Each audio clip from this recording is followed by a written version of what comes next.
What is up, everybody? Welcome back to another episode of Soft Dump in the Corner.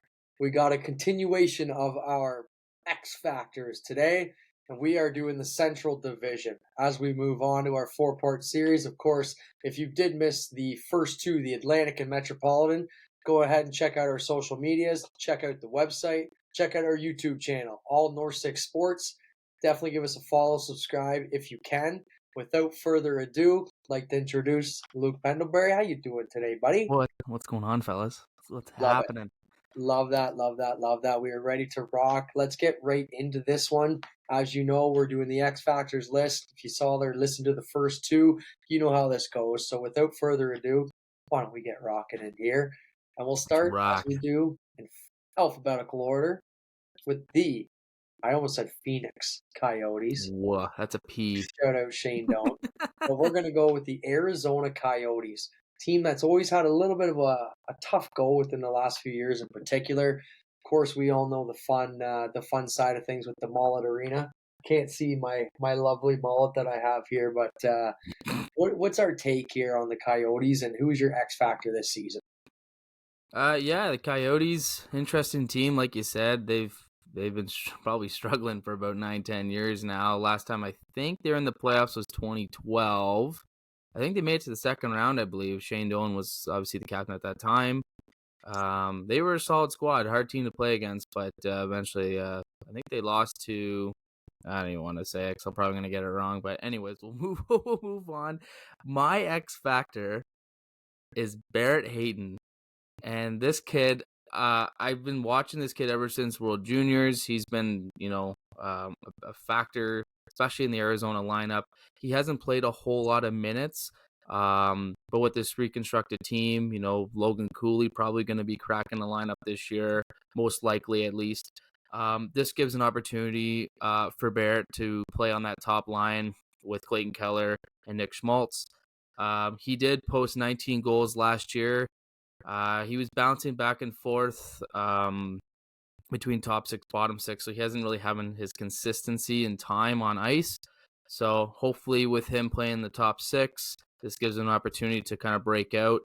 He was a fifth overall pick in 2018. High expectations offensively are still to come.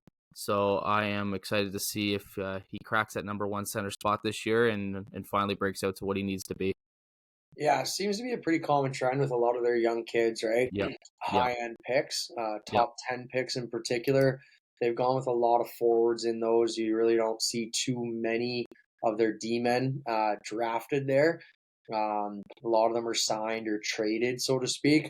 The only two current draftees on their back end, which is going to be one of my X factors, were Victor Soderstrom and my X factor, JJ Moser. Big Mm-hmm. dude. I mean, he's 6 feet, 172. It's not 172 pounds. Not necessarily the biggest, most physical presence, but just has that that reach, that sort of lanky ability to get around the ice. He was actually a late second rounder, so not necessarily your sexy pick in terms of being that top 10 D man, some of those franchise changing defensemen, but just one of those things about him. Um, you know, I got to be brutally honest. I don't watch too many Arizona Coyotes hockey games. I certainly get to watch them every now and then, or I will flip them on just to watch some hockey. But even when you do watch this kid, like I said, the biggest thing right away that stands out to me, his size. He plays like a bigger 6 foot defenseman does, just with his stick length and his reach, and it's just his smarts to get the pucks in, the sticks in the lane, so to speak. He's not one of those guys that gets thrown around too much in front of the net as well. He's got a little bit of a gritty and edge to him as too. So that's one thing that you kind of need moving forward is to just solidify that number one D man. We all know this past offseason, they did shake up their defensive core. They did add the likes of Matt Dumba and Sean Dursey, which two very respectable names in the NHL. Obviously, Dumba playing his career over in Minnesota, and Sean Dursey already with his third team, technically Leafs draft pick. Shout out Maple Leafs. I was shocked when Dursey was let go by the Kings. I was really high on that player last year, and I'm even higher on him this year. That's something we can get into with our team previews. But just going back to Moser as a whole, like I said, strong offensive and defensive metrics considering that roster. Not overly Yep. sexy at the top. They don't have many forwards that really stand out, and you're like, oh wow, this is a game changer. Of course, that you mentioned like Hayden, and a couple of those players there to hopefully take the reins and really take that next step in their career and create more offense, etc. Excuse me. Big thing to point out, Moser is an RFA at the end of this season. So it's Mm, kind of like that prove me contract type of year for him, which I yep. think is going to make a big difference. Of course, if they can get him a little bit more associated into the offense, and it's going to be tough now with Dumba and Dursey, of course. Moser may not quarterback power play, but I guarantee you he's going to be one of the big assets that they carry on their PK and other special teams if needed, potentially a second line quarterbacking role in the power play. But he should be a minute muncher and should be a game changer moving forward for this particular season. And obviously, with not a lot of eyes on the Coyotes, not a lot of eyes on Mullet Arena, I think that could let him ease in one more year and get more comfortable in the season as it goes on. Yeah, for sure. Anything else you want to add on the Coyotes X Factor side of things or just in general? Just in general, I would think there's got to be a push sooner or later. This team's been drafting high. I don't know how many years in a row now. I just really hope these players start to develop, especially the guy I mentioned earlier, like Logan Cooley, to come right out of college and will play with the Coyotes.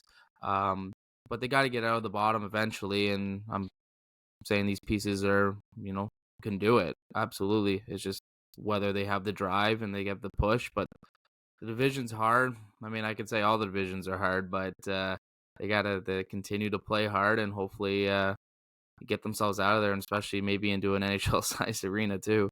Yeah, well, dot your I's, cross your T's. You can only be bad for so long, right? And obviously, Yeah. with success comes those other benefits of being a great team in the league. So hopefully, Bettman gets his wish, right? Yep. Moving on to a team that I'm sure everybody has high expectations for. That a lot of eyes are going to be on this team, especially. I think we all know where we're going with this one: the Chicago Blackhawks. I'll let you take it away on the first one, and see what you got to say about them, and then we'll kind of talk briefly. And of course, again, to everybody out there, if you haven't subscribed, listen, everything, follow us on social medias. We're going to be talking a lot more about predictions for regular season, going into more of an in-depth look. But we're talking pure X factors again. So who's your X factor for this upcoming season? Yeah, like you said, lots of eyes on this franchise. A couple off years, I would say, for them. I've always liked the NHL when Chicago is a dominant force. They're fun to watch. The United Center just goes absolutely bananas, especially during playoff runs. Obviously, everyone's gonna have their eyes on 98 this year and Connor Bedard, another franchise-changing player, especially with Kane and now Taves. They're both gonna be gone. Keith's gone, Seabrook's gone. This team has completely changed in the last 8-9 years. So, my X factor is going to be Lucas Reichel. He's 17th overall pick in 2020. He stands at 6 feet, 170 pounds. He's a tall. He can be a tall winger, but he's not overly big. Obviously, he's very young. Time to obviously put on more pounds. Recently, he's been kind of jumping up and down from the AHL to the NHL. He played 23 games last year, posting 7 goals, 8 assists. Obviously, nothing crazy and impressive. But I'm thinking with the opportunity that presents itself, you're getting someone like Bedard. If he can play on that wing with Bedard, his potential is gonna just skyrocket. Especially when he was back in the DEL in Germany, he led the team in points. So obviously there's some offensive opportunity here for him, and I hope he can strive and find his game with Bedard. And Taylor Hall might be playing on that wing too, so could be an interesting lineup for Chicago to start the year. Yeah, no doubt. I'm just checking here too for Rockford, their AHL team, 51 Mm-hmm. points, 55 games, Yep. in 20 goals too. So Yep. you talked when you're kind of going up and down a little bit. I don't exactly recall how many games his stint was or how many games he played back and forth, but to score 20 goals at what was he last year? He would have been only 20 years old. That's pretty Yeah, a young respectable, guy in the right? AHL is hard. So yeah, and again another common theme, pretty high draft pick, 17 overall, like you touched on. So Yeah. definitely a good option to look forward to. You pointed out there's plenty of opportunity in Chicago, right? So Like Yep. that's a big thing. I'm also too just looking just to poke ahead. Again, we'll go into further detail when we do the other one, but they have so much draft capital, it's insane. Oh, it's Two first disgusting. rounders this 2024 draft, three second rounders this draft, two third rounders this draft. 2025, they got two first rounders, two second rounders, right? Like they've got so much draft capital that Oh yeah. here you want as many draft, shots and darts at the board, so to speak, that you can possibly get. But when you've got a couple of those, you know, positions already filled, so to speak, and you got a game changer in Bedard, a few other solid players. Seth Jones is still a really solid D man back there. You got a few players that can really hold their own. You might look at those as trade chips, and they're Yeah. second to the last, I think, in total money spent too. So it's no shortage of available money that the Blackhawks can bring in. And just like you pointed out, right, the league is so much better off with the Blackhawks being relevant. Obviously, Yeah. that's the original six teams, so Yeah. you want to see them succeed, right? So I For sure. 100% agree. He's a player that you can watch out for. Hmm. Um, I'm going to go the exact opposite spectrum here in terms of my X factor. I'm going with Nick Foligno. A lot of Mm. people might sit there and be like, why would you think he's an X factor? We saw him with Columbus, had a tremendous, stint in Columbus there as a Blue Jacket, was obviously captain for a long period of time, came over to Toronto, maybe didn't have exactly the flair and the performance, I guess, or the offensive output maybe is what we were expecting him to do. I think if anything, this guy, just to kind of come full circle, even with the Bruins, he's such a locker room dude. You know what I mean? Hmm. Like very much a locker room guy. He's a Absolutely. great leader on and off the ice. Tremendous work ethic, just a drive to win, hates to lose type of attitude. That when you put that type of player around such a young core, he's a guy that they look up to. They Hmm. want to learn from him. They see what he does on and off the ice. It's just like a teach me how to be a pro, right? Like you ever Hmm. watch Golf Channel playing lessons from the pros? This is the Nick Yep. Foligno edition of the Blackhawks, right? He's going to be out Absolutely. there showing them what to do, how to do it. And like I said, with a guy like Bedard, where it's like you can basically give that guy the C without giving him the C this year, he's going to probably have that C on his chest. I would imagine within the next year and a half. I would imagine if all goes well, which I'm sure is their plan too. He's going to learn from one of the better character guys in the league right now. And like I said, I think Foligno's one of those guys where he's not going to give you 30 goals anymore, and he's not going to be a 70, 80 point guy anymore, that type of thing. But much similar to what I said with like even the Milan Lucic podcast, if you want to go back and check that out with the Atlantic Division, he's got like those three same similar aspects that I touched on with Lucic, right? I can't remember Hmm. exactly what to a T, but it was something along the lines of like fierce competitor, dynamic leader, and Hmm. just incredible work ethic, right? Hmm. Very difficult to find in today's modern NHL. He's a Oh very yeah. throwback player, Nick Foligno. And speaking of throw, no pun intended, guy can still chuck the mitts, and he Oh will yeah. not bow down from a fight. If someone's out Hmm. there tossing around Bedard or going into his cage or Reichel or any of those other young cats, he's going to step up for them and lead by example and step up for his teammates. Doesn't matter if it's his first team, second team, third team, fourth team that he's been on. He's going to stand up for his boys and his team and make that example be known, right? So I think that's a For sure. guy that is crucial to the Blackhawks, not necessarily Hmm. for this particular season, but just to get them, like to get their feet wet, right? To use that old cliche. And just like Agreed. I said, playing lessons from the pros, baby. Like just teach me how to do it, teach me what I have to do, show me what I need to do, give me the proper leadership and show me what I need to do to be the best, right? So I think that's going to Yep. be a big pick this year for them. I think it's a great pickup bringing in Foligno. You touched on Taylor Hall, a few other veterans that they did bring in over the course of the years. Corey Perry, Cup champ, Yep. right? 3-time Cup champ, I believe. So a lot of those guys are going to all play their part. But I think they did a really good job at bringing in the right pieces to show these young players how to win and what to do, right? Anything else you want to add on to Chicago Blackhawks? No, like I said, like we mentioned it, the NHL is way better with them competing playoffs. Like we said, we're going to touch base on division predictions later on. But Chicago, unfortunately, is not really sniffing playoffs at this time, but hopefully they do in the upcoming years. Last and final thing, just on my Foligno output, I did Yeah. just want to touch base on the fact that it is very much depending on his health. He's had a lot of injuries in his career. The last time he played a full 82 game season was actually with Ottawa back in 2011 2012.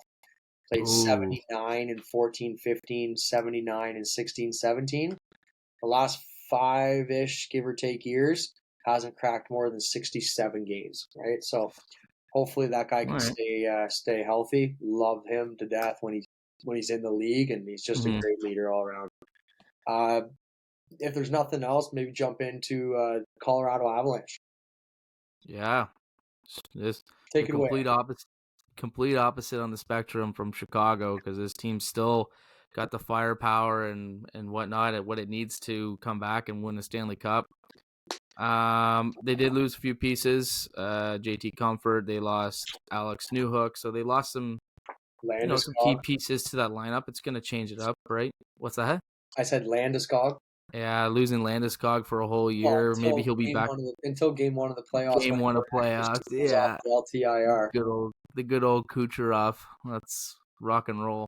I have an interesting pick here. It might be right out to lunch, but I'm gonna say it. I'm gonna put it out there. But I have Jonathan Drouin. He hasn't. Yo, Joe. He okay, let's hasn't. hear Obviously, he hasn't panned out to what everyone's expected him to be. Drafted to Tampa very early, third overall, 2013. Um, Super highly skilled, small forward, one of the nastiest mitts I've ever seen coming out of junior. He had a 20-goal season with Tampa Bay in 2016, 2017.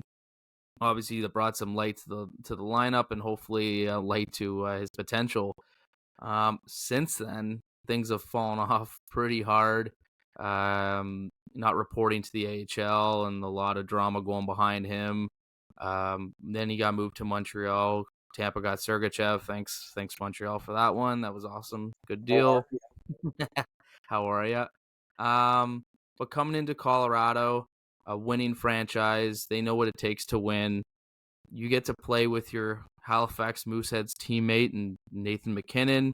Yeah. Hopefully there can be some drive, some change, something to get Drouin going. If these two can click like they did in Halifax, Colorado's got a nice winger on their hands. And Drouin, he's not that old. I think he's like 20, I want to say 27, 28 years old. He's He's still got a little firepower left in him. He's still got some years ahead. So I'd like to see him play like he did in junior, because he was a fun, entertaining kid to watch, I'll tell you. Yeah, 100%. So yeah, he's 28 years old, and the big Okay. thing that you kind of touched on there, like he's a 1 year deal, 825K. If it doesn't work Yep. out, at Yep. like, you know what I mean? It's not to be rude by any means. I still think he's got potential as a hockey player. I liked him in junior, liked him with the World Jays.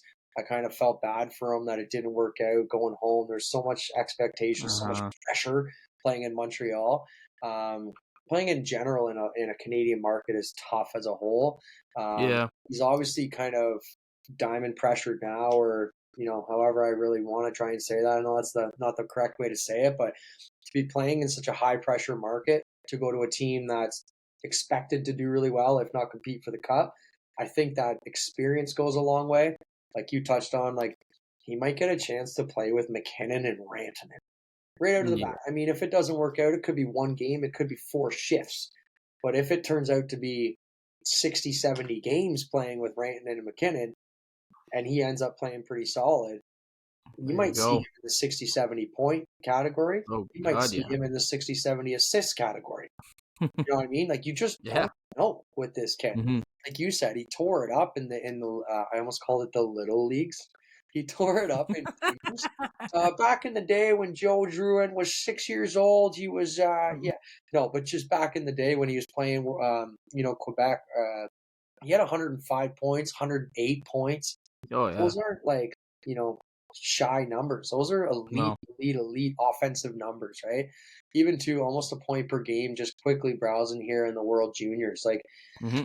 standout superstar at an early age. So kind of sucks it didn't work out. He had a pretty poor, I would say, um, final 4 years with Montreal. So that kind of sucks, right? We'll get into that again. Like I say, we always say that we just don't want to kind of bore you off with just simple statistics. I'm going to jump into unless there's anything else you want to add on Drew. All you, buddy. No, I got big hopes for him this year. I really would like to see him do well, unless it's Mhm. against the Edmonton Oilers. Mine. So the Avs. I'm gonna go with Alexander Gorgiev, Ooh, 10. So Tendy. here's the thing with him. He came out just running with the Rangers, right? Hmm. Obviously, if I'm correct on this, I believe he still had King Hendrick there, or King Henrik, excuse me. And he also had Shesterkin. Not a big deal. Like Yeah, no Lundqvist, big deal. Shesterkin, and Gorgiev, like just an absolute farm of goalies. Um, and then he came over last year with them, kind of shared the net a little bit.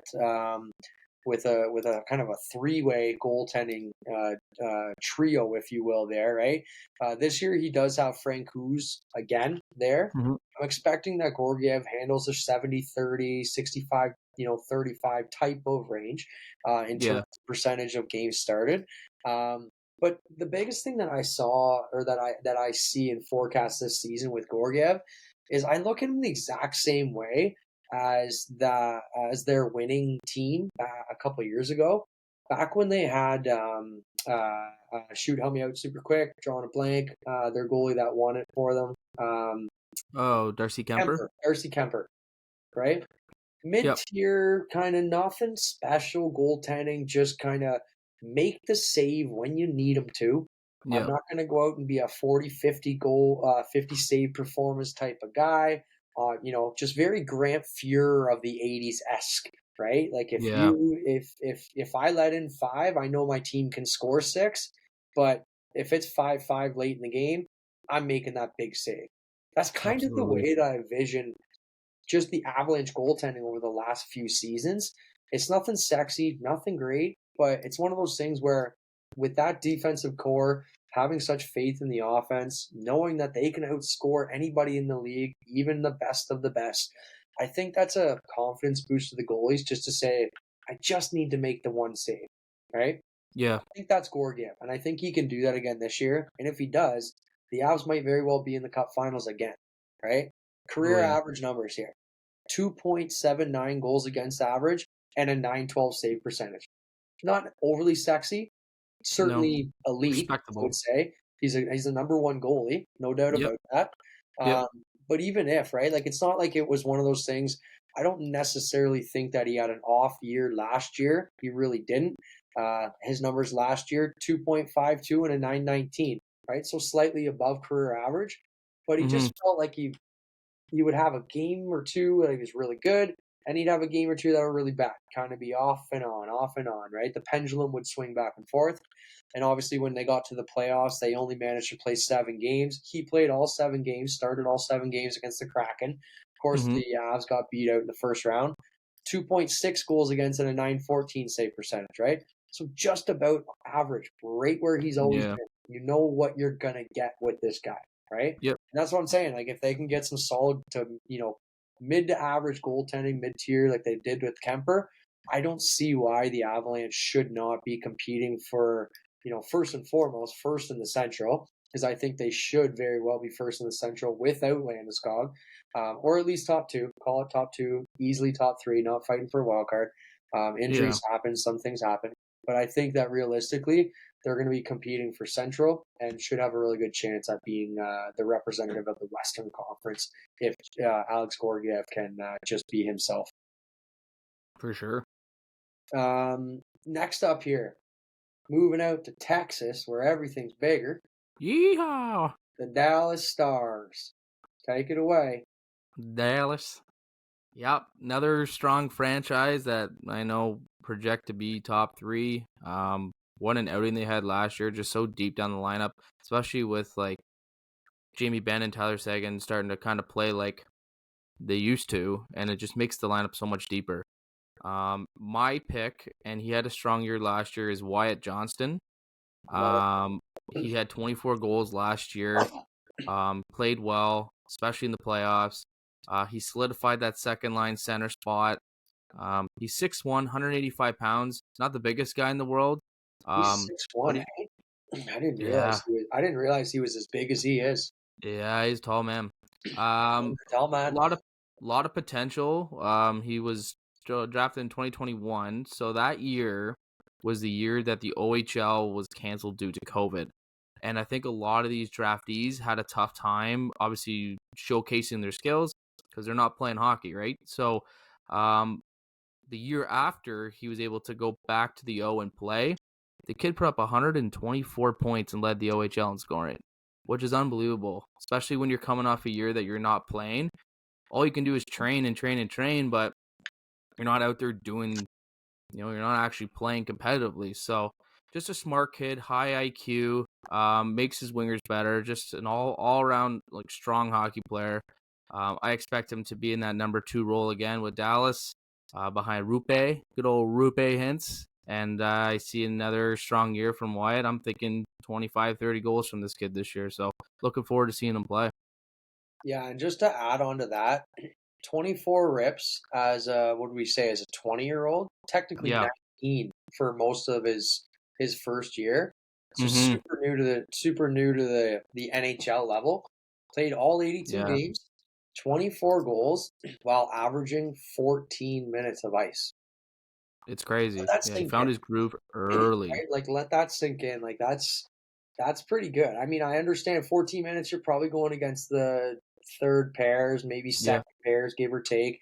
I Yep. don't recall again, I might have maybe toward the end of the season getting some power play minutes, but you got so much offense there, he probably wasn't getting much power play time. I'd be curious Yeah. to see of those 24, how many of those goals were regulars or for even strength. Yeah. That's an elite, you know, start to the career, and I loved watching him. Man, he scored some big goals for that team, and he really Oh, did he solidified the ever? bottom half of their top six or the bottom half of their forward lineup. So unreal Yeah. pick, 100%. And like you said, 124 points in 68 games. Like Yeah. that's Nasty. disgusting, right? Yeah. Great pick, 100%.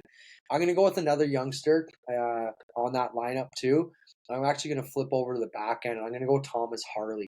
So Ooh. I think when you look at a big common theme with Dallas, a lot of their star players are all drafted. Like they're all drafted. A lot of their star players drafted by the team, right? Jamie Benn drafted, Rupe Hintz drafted, Faxa drafted, Delandria, Watts, I almost said Watson, Wyatt Johnson, excuse me, Miro Heiskanen. Did I say Robertson? No, I missed Robertson. Obviously, like we touched on there, like that 2019 draft just completely changed that Yeah. whole franchise, right? Oh, You did get it ever? Heiskanen, Robertson, and Ottinger. Just key pillars in all three aspects that you need. Just incredible drafting, and you wonder why so many teams have such difficulty remaining relevant.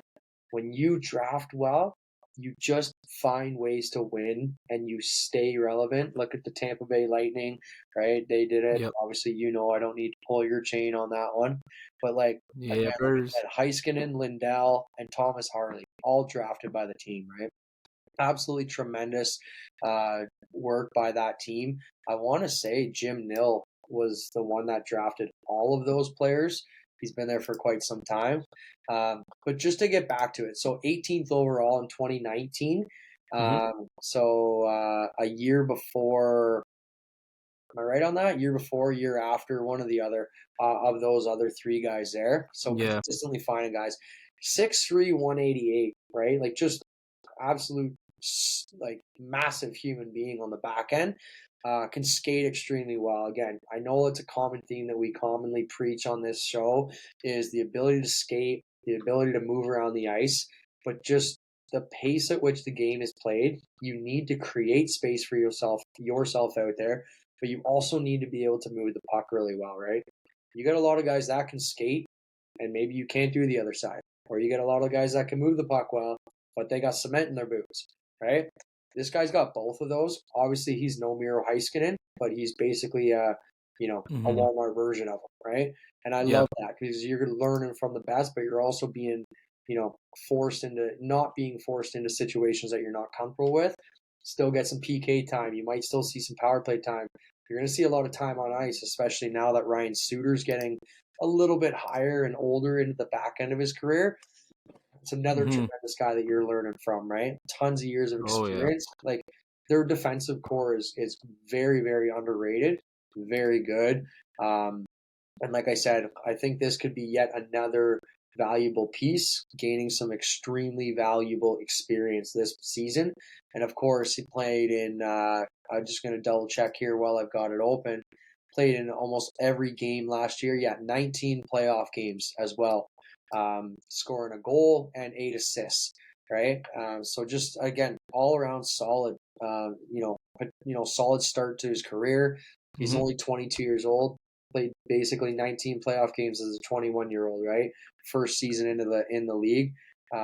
Technically, I should say he has played other games, but I want to say last year he played majority of the time in the AHL, just to kind of get that confidence. Right, they had a lot of roster spots already filled, but I'm thinking this year if he stays healthy, he's a full 82 game guy.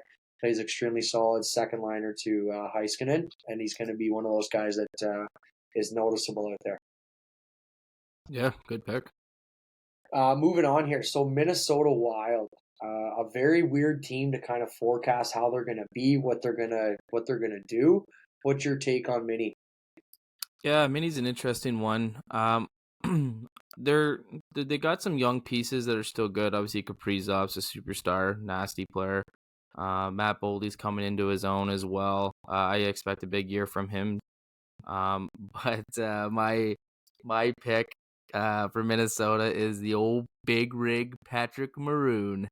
Big Good rig. old Rigsy. Love this guy. I miss him so much. I haven't even started the year yet. I I miss this miss him on fucking the guy. oil too, man. I miss him on the oil. Oh, god damn it. I miss him. I'm gonna freaking cry on television here. Um, Guy's got obviously 3 rings. Guy wins wherever he goes. He won in St. Louis, twice in Tampa Bay. Obviously a bottom 6 role. He played 4th line on Tampa Bay. Stick up for the young guys.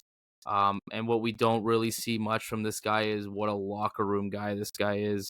Um, Especially in the bubble as well. I've heard lots of stories about him. It's just keeping the team morale high, making sure that they don't get too low, especially near the end of regular season, getting into playoffs. You want to have a hot start going into the postseason. So, what better guy to have than Patrick Maroon? One, knows how to win, and two, going to keep your morale up, and he's just going to throw the body wherever he needs to be, and he's going to be a front guy presence in front of that net too as well. So, like I said, miss this guy on the Lightning, but he's going to be he'll be a key piece to this lineup, regardless if it's producing offensively. Just being present in that lineup is going to be a big boost. Yeah, no doubt. Love that pickup for them. It's so tough with that lineup right now with that Suter and Parise buyout window. Yeah. Sucking back over, close to 15 million. I call it 14 and a half, give or take, in just Mm-hmm. dead money that they can't use. Yeah. Can you imagine this team with $14 million others spent on there? I mean, they would Oh my arguably God. be a cup contender. Absolutely. Not that they can't necessarily compete, but they've got a lot of young talent. They've got a lot of great talent. I mean, obviously, like you said, Carrillo's only 26 years old, right? Like he's a Mm-hmm. superstar, and he's got a chance to be dynamic for the next 6, 7 years. And he's only been playing in the NHL for a few years too, of course, right? Mm-hmm. But no, I really do like that pick. Very comparable to what we said with the Blackhawks, right? A lot of young kids in this lineup, or maybe not necessarily young, but just a lot of players that are sort of over that youth factor and just kind of how do we get to that next step, right? You add that guy, the accountability side. You got a guy that's piss and vinegar, but just a beauty, right? Just a team Yeah. morale kind of guy. He's going to fit in extremely well with what Bill Guerin is preaching. I'm sure those two will crush a couple beers a lot of the Yeah. days Well, during the week. woo. Very easy guy to get around to and hang out with for sure, right? Mine's going to be Kalen Addison, the young Ooh, I like D-man, that. right? I've spoken very highly of him ever since the trade over from Pittsburgh. Of course, Jason Zucker deal that he came over with. How are you, Pittsburgh? I bet you'd like to have a nice, fancy right-handed shot defenseman there. I'm sure they are laughing at me saying, "Well, we have Erik Karlsson," but it's one of those things where you just can't really find these types of players every single day, every single year. They are a lot of drafted players, right? This is where you find franchise defensemen. I'm not necessarily going out and saying Kalen Addison is a franchise defenseman as of right now. Of course, they got rid of Dumba, or shouldn't say got rid of him. They let him walk and sign in Arizona. They've still got Captain Jared Spurgeon to lead the way there too. But I mean, Jonas Brodin, Jacob Middleton, Goligoski, John Merrill, Addison, like that's a solid defensive core. Very, Yeah. very good. Signing Philip Gustafson as well, rookie goalie of last year, or at least maybe in his first or kind of second year split, coming over from Ottawa there. And of course, Marc-Andre Fleury is still there Mark too, right? Andre. But Yeah. they got a lot of locker room guys, a lot of character guys on that team that Yeah. know how to win. And I think that goes a long way, right? As I touched on, a lot of dead money in the Parise Suter deal. Kalen Addison just signed the other day a 1-year, $825K deal. That's kind of the prove me deal, I guess. Like I said, next year he'll probably get a really good extension, I'm assuming. They got quite a few players, I'm assuming, will come off the books. You got to kind of look at guys like Zuccarello, Marcus Foligno, even Goligoski, guys that are kind of in the later stages of their career that money's going to open up, and you would imagine Addison can kind of put a prove me year up that he'll get the long-term deal. But I think he's going to be a key piece, right? I mean, 29 points last year in 69 games. Nice. And I think, he's got a minus 17 of last season. I think that's one of those things where if you can just kind of start to really come into your own, you're going to be thrown into the fire with a few more difficult shifts on the ice. You're comfortable with the system now. If you can just stay healthy, get comfortable. I mean, like you said, he's 23 years old. It's not like he's a very wildly veteran. He only played 15 games the prior season and only 3 games the other year too, right? So he's got a lot of AHL experience, 74 games in the last 2 years of AHL experience. It's time he takes that next big step, thrusted into the role of Matt Dumba, plays a similar style, just a little bit quicker feet, maybe a little bit more offense. You lose a bit of piss and vinegar and physical force that Dumba was. He was a tough character out there. Oh, But I yeah. do really think that Kalen Addison's going to turn some heads this year. And I'm throwing this out there right now. I wouldn't be shocked if Kalen Addison finishes as the top scoring defenseman. That's not much of a a break. Top scoring defenseman of Minnesota. That's not much of a score. Like, I was whoa. getting to that. I was getting to that. But I wouldn't be shocked if he puts up like a 50 to 60 point campaign this year, even Damn. being the secondary defenseman to Jared Spurgeon in terms of time on ice. I think this kid's going to be nasty on the power play, and I think that he's going to put up a 50, 60 point season. And don't be shocked if he scores 15, 20 goals either. Damn. Yeah, Hot take. that's my hot take right there. Whoop. Anything else you want to add on the Wild? No. Other than I had Kalen Addison written down as my X Factor too until like we exchanged notes and I was like, shit. So I switched. But Yeah, it's a yeah, good pick. Very well done. pretty high on So that. Pretty high on yeah. that kid for sure. Lots of rookie cards too. So if Kalen wants to fire it up, then by all means I'd like money. Yeah, I'll take that. All right, going into another team heading in a weird direction, I would say, the Nashville Predators. It's one of those Yeah. squads, obviously going to the Cup final not long ago. A lot of roster turnover in the last couple of years. A lot of players not holding up their own, right? What's your take on the Predators? Who's your X factor going into this year? Yeah, no, like you said, Nashville is like a puzzle I can't solve. Like I looked at their top 6 earlier today, and I'm gonna be honest with you, it might be one of the worst top 6 in the NHL. Like if they didn't get Ryan O'Reilly as their number 1 center, I'm looking at their team, like they've got like Nyquist running their top line. Nothing against Nyquist, but he's just not the player he used to be. Mhm. And then they have like Thomas Novak centering their second line. Another kid obviously with potential, but I mean like there's a lot of work. But then you look at their back end, their top 4 might be one of the best top 4 in the National Hockey League. So it's just it's a weird situation in Nashville. But my X factor is Cody Glass. Still a young player. He was drafted by Vegas back in, I believe, 2017. If I'm not mistaken, I think, could have been their first draft pick ever, Vegas. Yeah, I think that's Um, right. 6'3", 205, pretty big forward. They've projected him to be third line center for Nashville. He's a strong two-way center, very smart with the puck. He's going to help out his wingers when he can. He is going to fight Thomas Novak for that second line center. I wouldn't even be surprised if Cody Glass is their number 2 center by the end of this year. He could be that 1-2 punch with O'Reilly. Very similar style and player. They're both very strong on both sides of the ice. But yeah, I like that. It gives him opportunities, especially with a weak top 6. Gives him an opportunity to get a lot of minutes and really prove what he's supposed to be. Yeah, like that. I mean, I'm just kind of quickly browsing here too. Yeah. Of their 13 forwards that they have currently signed, all but 4 are signed through next season. And Cody Oh Glass wow. is actually just one of the 2 between him and Nyquist that are actually term Yeah. ending in the next season. So it's Oh like damn. there's a lot of guys that are either up for contract or Mm-hmm. are just kind of on 1-year deals that's like, prove it and let's see what you got type of thing, right? So Yeah. a lot of question marks up in that team for sure. I'm gonna too stick with the forward group there, and I'm gonna go Phil Tomasino. Phil Tomasino, 24th overall, 2019 draft. So not far behind Harley of what I was talking with earlier. There, still a pretty high touted forward from that draft class. I think he ended up dropping a little bit.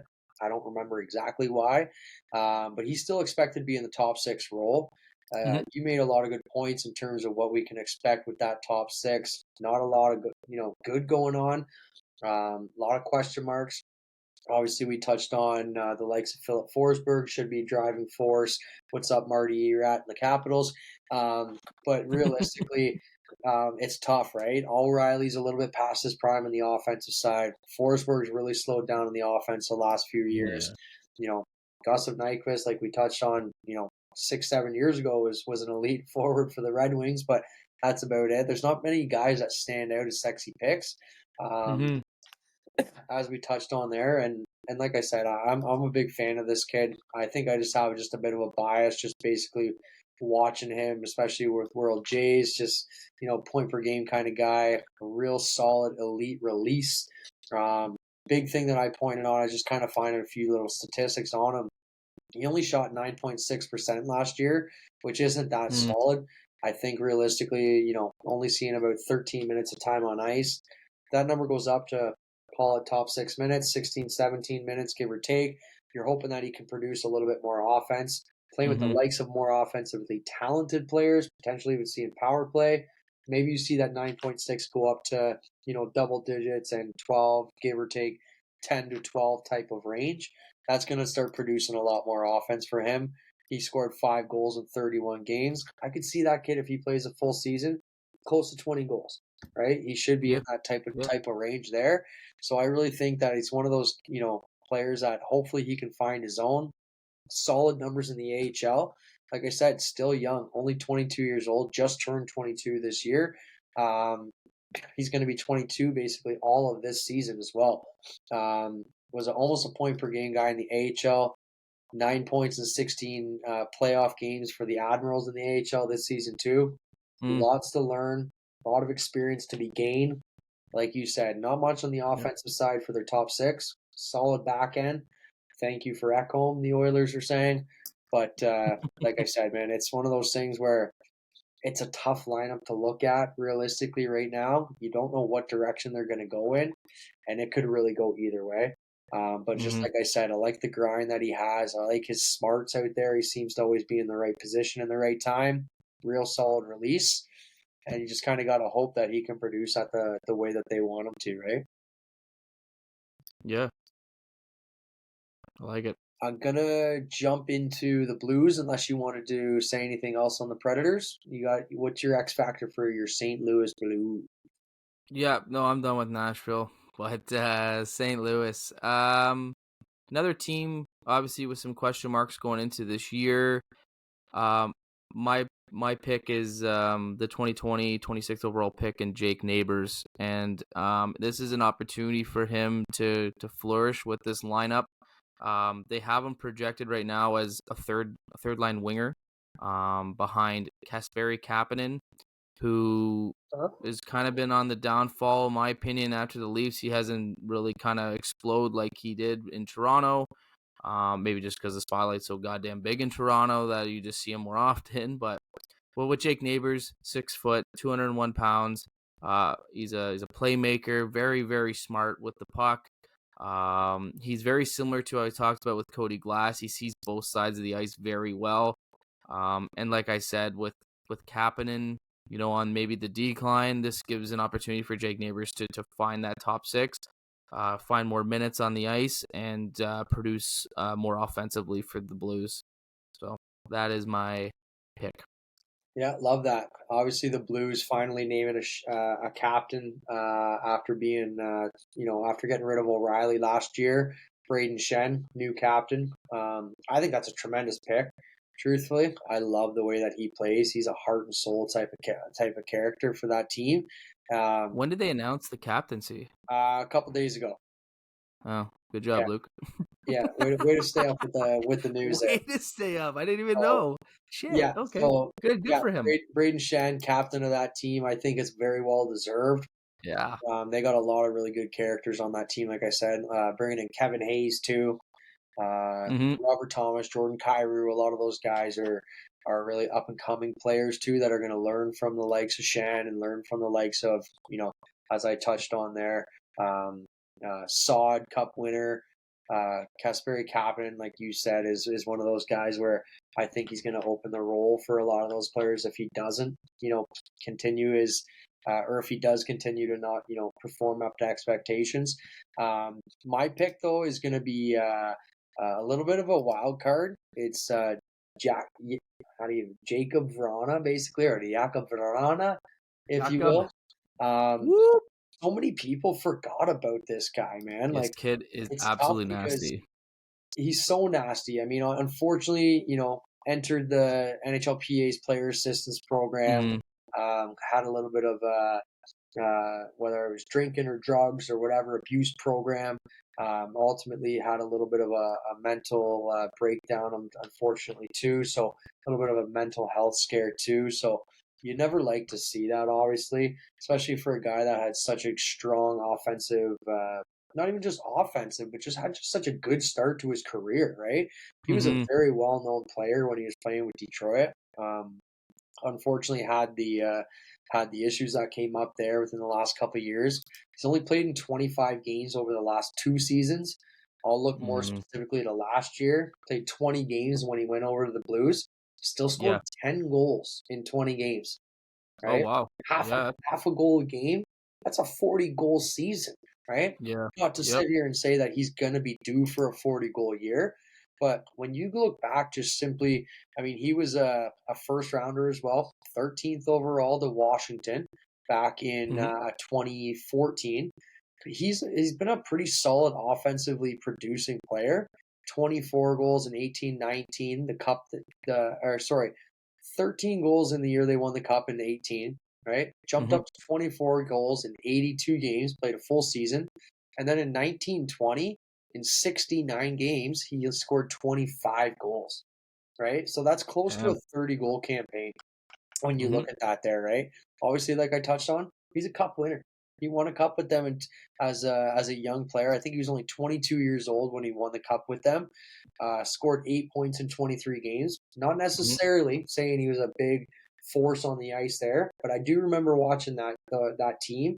Of course, Yeah. with Ovi and Backstrom and the way that Kuznetsov absolutely dominated in the playoffs that year. Oh yeah. But I do remember looking around and being like, wow, like Verona is just buzzing out there on the third line and playing third and fourth line role. Like their bottom Mm-hmm. half was so fast that year and was really producing a lot of elite chances and not necessarily elite chances, not the way of putting it, but producing at a level that really put the team on their heels and kept everybody, going and just in terms of driving that team to victory that year.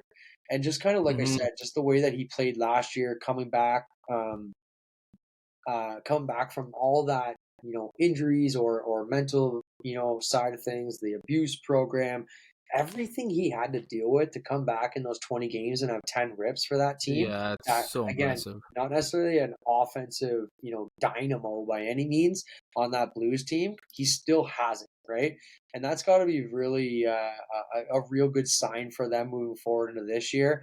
Like I said, he's going to have another fresh start into this season. He's going to be playing probably some high end minutes. And right now they've got him scheduled or booked in, if you will, on the third line. But guys like Brandon Saad and Kasperi Kapanen, I think of Verona could easily take out or Neighbors could easily Hmm. compete for top 6 minutes this year if they can have a really good start and just, Hmm. stay consistent. I think, like I said, scoring goals goes a long way in this league. Not everybody can do it, unfortunately, but I really do believe that he's going to have a really strong bounce back season and come back and just, you know, really look at what is it? Is it the Masterton Award that is the bounce back player of the year? Yeah, I think yeah. if they consider him for that award, I think that he's got a really good chance at it.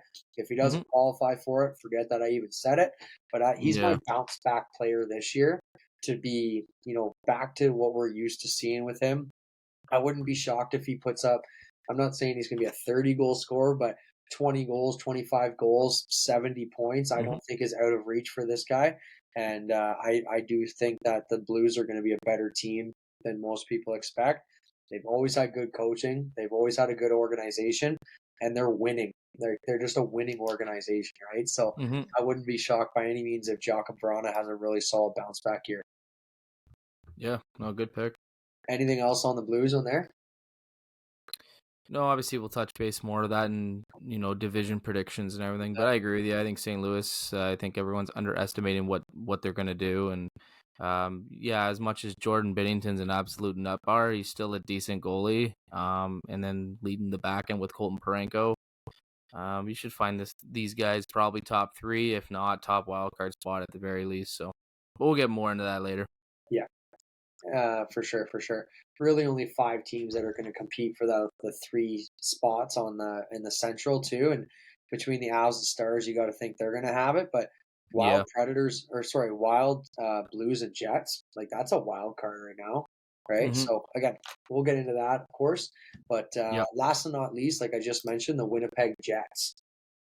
This is a weird team losing their big name in Blake Wheeler this year, making the big trade for Pierre Luc Dubois to head out, bringing in what was it, Iafallo Gabe Velarde.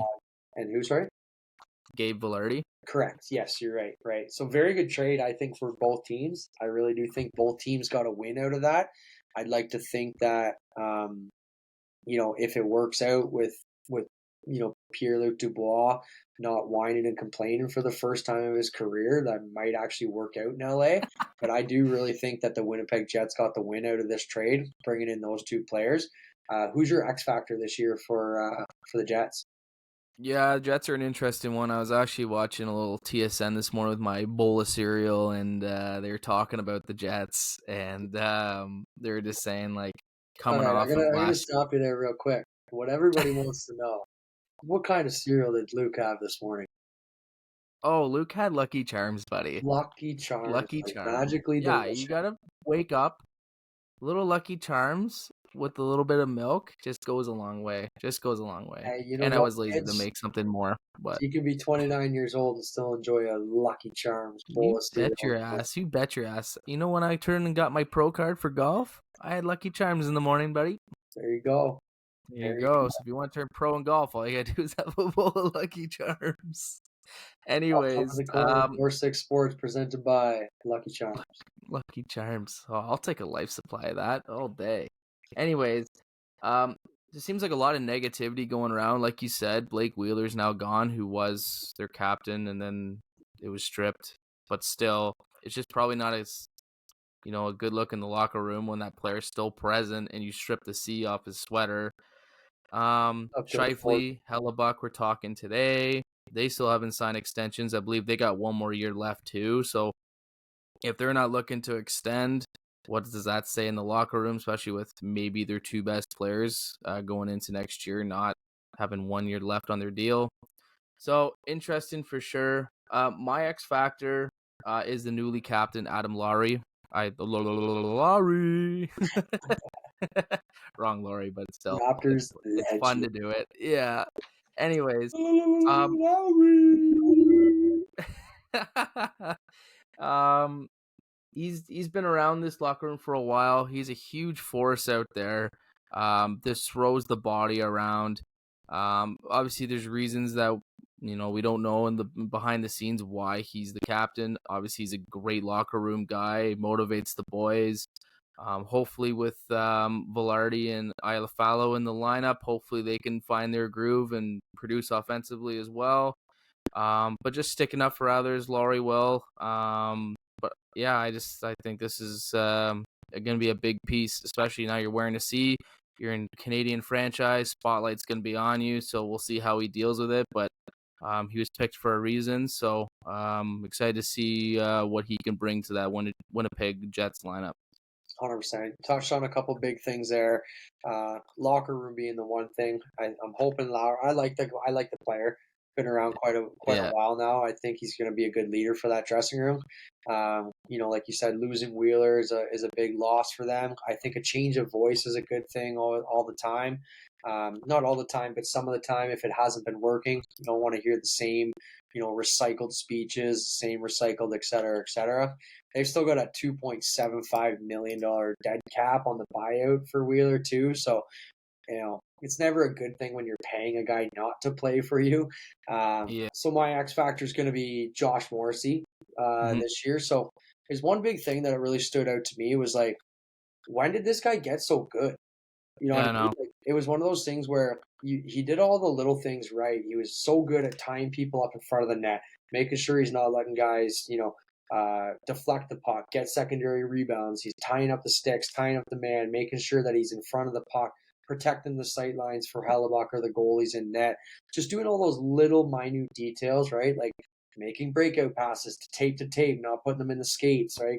Being able to read which way the forecheck is coming in or where the team's dumping the puck into the corner, soft dump in the corner, shout out N6 Sports, wherever you're going with that, just being able to read and react at an elite level, right? And that Yeah. was just something that really stood out to me is like he's really becoming a upper tier defenseman.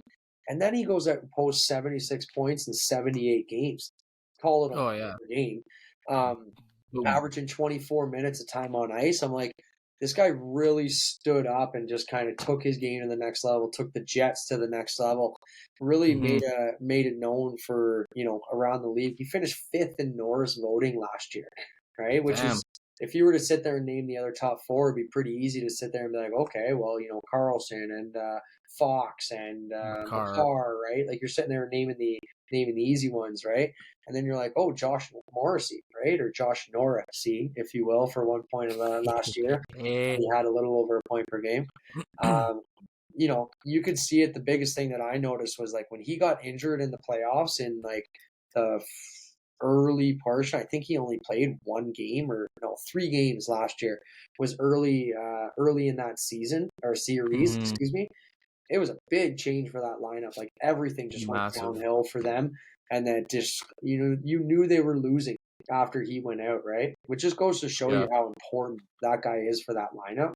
And just when you lose your number one defenseman, it's just so hard to make up, right? If you lose your top forward, it's so hard to make up. But arguably, when you're you know as a defenseman, when you're so far above and beyond that next defenseman on your team, not to downgrade Schmidt or not to say Pionk or Dylan DeMello, like whatever those guys.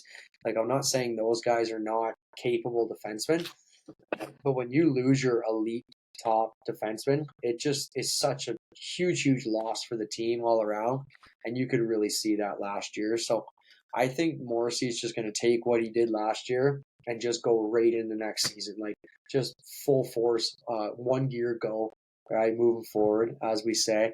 And I really do think that he may not be a point per game guy based on a little bit of the loss on offense that they had last year, but if they click and they click early, who's to say he can't, right? He's going to quarterback that power play again. You got Kyle Connor there, 40-plus goal scorer potentially.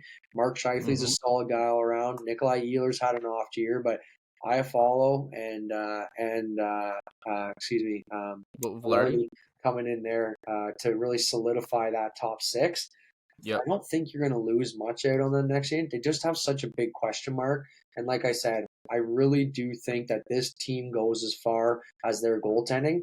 And if Connor Hellebuck demands a trade and they do trade him, I just don't see them getting back the same value in net.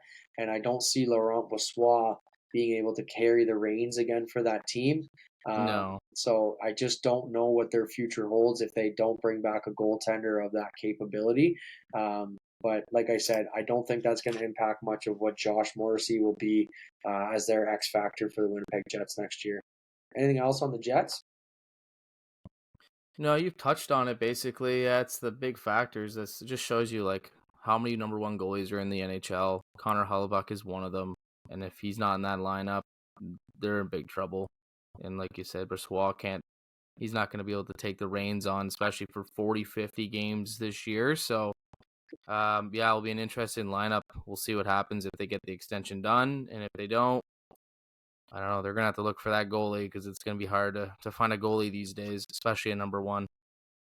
100%, man, 100%. And more often than not, you got to draft that goalie. And unless you're drafting, for team needs and not reaching, it's tough to find a goalie. And even then, more often than not, you need a couple years of development for these high-end picks anyways, right? Yep, absolutely.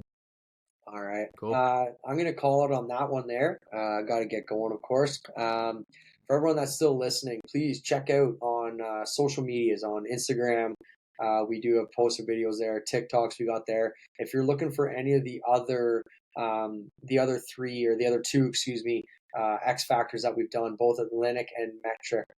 Whew, let me try that one again. Atlantic, Metropolitan, X Factors.